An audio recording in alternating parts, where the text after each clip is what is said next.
Evening. Welcome to Tinayunan Hill. So this is where Tinayunan Hill? This is not hill. Tinayunan Beach di ay pero naalmi sa hill. Onya, this is the view where we stay tonight for our prayer and fasting.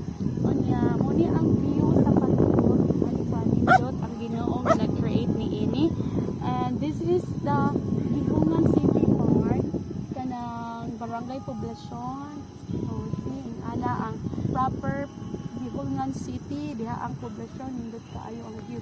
Dito dapita, tuara ang balay sungayan. Ubos ni ana ang piso. So diha dapit amo ang balay. So mo turn to dito, muna na diha mang Tinayunan, barangay Tinayunan. I don't know unsay mga sitios nga na diha, but we're praying that these people living here will be saved. So diri nga dapit mao na ni ang highway nga part sa Tinayunan. So proceed ta dito nga part ug mao na